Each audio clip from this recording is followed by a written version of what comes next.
მრავალი წლის წინ მე მუშაობა დავიწყე 97 წლიდან 97 წელს არაფერი არ იყო შეზღუდული შესაძლებლობის მქონე პირებისთვის 2001 წელს დავაფუძნე ორგანიზაცია და მაშინ თითქმის ძალიან ცუდი შეფასება იყო საზოგადოების მხრიდან არ იყო ისე ინფორმირებული საზოგადოება რომ შეზღუდული შესაძლებლობის მქონე პირები უფრო ინტეგრირებულები უნდა ყოფილიყვნენ საზოგადოებაში, რადგან ისინი არიან ჩვეულებრივი ადამიანები, მაგრამ ძალიან ბევრი ბრძოლის შედეგად დღეს სახეზე გვაქვს ყველაფერი. სახელმწიფომაც იზრუნ ამაზე რომ შეცვლილიყო შეზღუდული შესაძლებლობის მქონე პირთა ცხოვრება და შედეგი უკვე სახეზე გვაქვს, რომ ამ ეტაპზე 126 ადამიანმა მიიღო მონაწილეობა და უკვე სპორტსმენმა 126 მედალი ჩამოვიდა, ხო, როგორც ვიცი და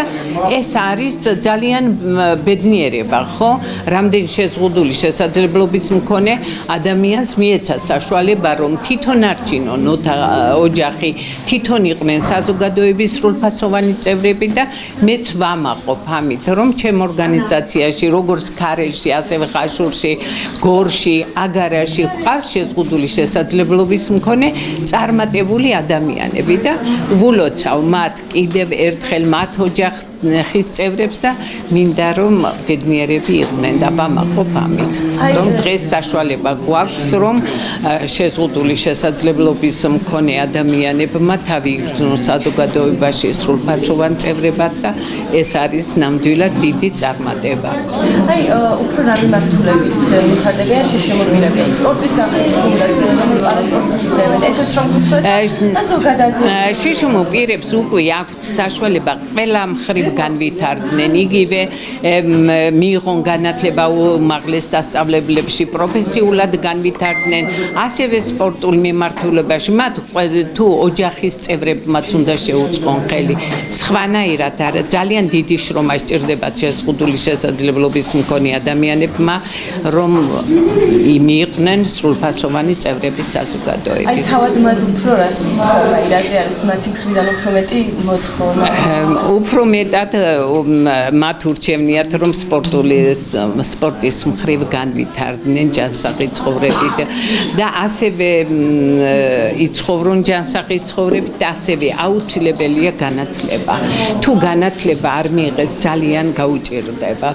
მაგრამ ამ მხრივ სახელმწიფომაც უნდა შეუწყოს ხელი იყოს ადაპტირებული გარემო, მათ სჭირდებათ ტრანსპორტირება და უფრო გადაადგილება.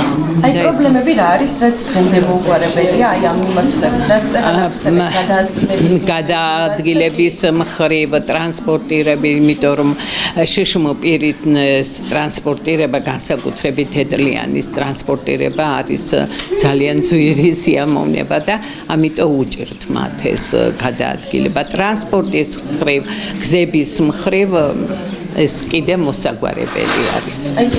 ადაპტირება უნდა იყოს, სკოლები უნდა იყოს ადაპტირებული, არ არის სკოლები ისე შიდა ქართლის რეგიონში, განსაკუთრებით სოფლებში, რომ გადაადგილდნენ თავისუფლად და უჭირს მშობლებს ამ ბავშვების გადაადგილება, ხო?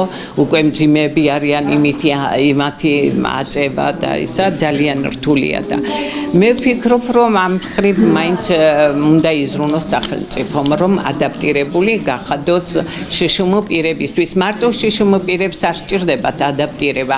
ადაპტირება სჭირდებათ ასევე ხანდაზმულ ადამიანებს, ბავშვებს ეტლით რომ გადაადგილოს, დედებს ეტლით რომ გადაადგილოს ბავშვები და აი ამ მხრივ.